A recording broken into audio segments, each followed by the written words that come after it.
In this lecture, I want to talk a bit more about string manipulators. With integers, we've seen the show parse manipulator before. So in this example, I have int x initialized to 255. Then I do show parse, which is going to show the positive sign, the plus sign. Then I go print out that integer that is going to be x, so that should give us plus 255. Then I can do output in different bases using these manipulators: standard hex, standard oct for octal, hex for the hexadecimal, of course, and then standard DEC, des for decimal. I will build and run this so we can see what we get. Okay, so we get the integer is 255, that is positive 255. Then we get the output in the different bases. We get the integer in hexadecimal, we get 2 f's, the integer in octal is 377, and then the integer in decimal is, so basically we are resetting that to decimal. Also notice the plus sign only affects the decimal numbers. With the initial output, it affects that, and also the final output, where we basically set the output back to decimal. If it is not clear from these outputs that these persist, so show parse is going to persist, and then also these where we change the base, those are also going to persist. And what I mean by that is those flags or settings will remain until we actually go and change those again. For example, I'll move that line down, and if I build a run, we get hexadecimal is FF, which is fine, octal is 377, and the integer is 377. Remember that the integer in decimal is going to be 255, so the integer here, this output actually gives us the octal value, as we had in the previous stream insertion in the previous statement. This is just to demonstrate that these settings or flags persist. They are not just for the next insertion, they persist. Alright, so I'll just go and move this line back up, because what I want to show you next is if I build a run, the second output, the integer in octal is 377. That can be a bit confusing. Let's say we only displayed 377. We would not necessarily know that that is an octal value. The same with a value of 70 or 30 for hexadecimal. We would not know if that is hexadecimal or decimal, alright, those number systems. We are not displaying in binary, but these are helpful. So with a hexadecimal, for example, that is base 16, and this allows us to represent locations in memory. So memory addresses, as we've seen before in previous lessons, that is, instead of using binary, which is difficult for humans to understand, it's difficult for us to understand a bunch of ones and zeros. The computer understands base 2, which is binary, but for us as humans that's a bit difficult. Okay, so let's go and change the output formatting so that we can see more clearly what the output is going to be, so that we can see the base. You have a prefix added to hex. You might take a second to recall what that is. And if you recall, that is 0x, whereas for octal we will have a 0 prefix. But actually I'll do one more example. So for the integer here, let me set that to 48. Build and run, and you can see hexadecimal, that is 30, and for octal that is 60. If I did not have these outputs, you would not be able to tell that that is hexadecimal or octal. You might think that is in the base 10 or decimal, but that is not. Same with something like 96. Alright. But as we've seen with 255, we get 2 f's. So let's go and use a manipulator to display the base. Here we are actually changing the base, but we also have this flag set, show base, which should display the base. Again, for hexadecimal values, that will prefix that value with 0x, and then for octal, the prefix will be a 0. And if you build and run, we can see that is what we get. In hexadecimal, we get 0xFF now instead of FF. This is easy to recognize. And then also 0377, that is easy to recognize as an octal value. Even if I change the value x here to 48, build and run, we get 0x30. Now we can recognize this as a hexadecimal, and octal 060. Again, the prefix is a 0. To set that back. Also notice the show base is going to persist. You do not have to go and set that each time. And you also have a no show base. This will set the output back to the default, where we do not see the base. I'll build and run, and you can see for the octal we do not get the base now. but of course we do want that, so I will just comment that out. The same thing with the positive sign. If you don't want this final statement to show the positive sign, then we can go and do that.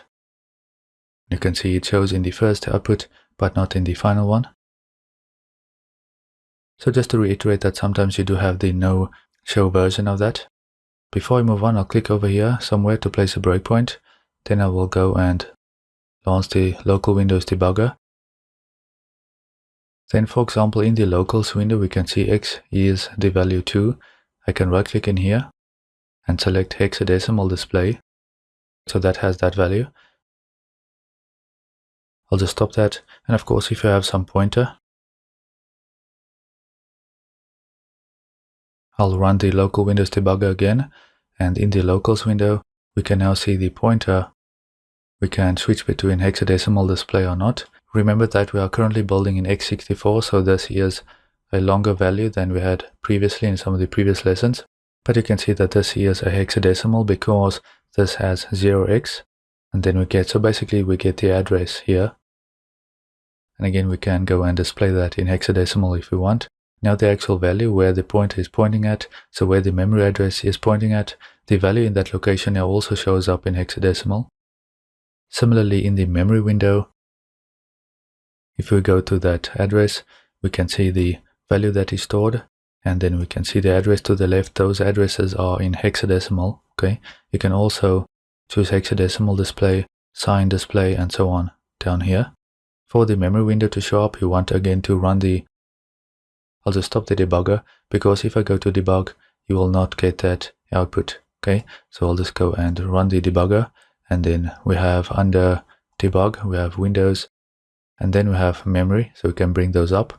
But since I already have those set up the way I want, those will come up as soon as I enter the debug mode. Okay, I'll just stop that. The point that I wanted to make is that the addresses of things are displayed in hexadecimal. Now to make that even easier to read, sometimes we want to display that hexadecimal in uppercase, and we can do that by using the uppercase manipulator.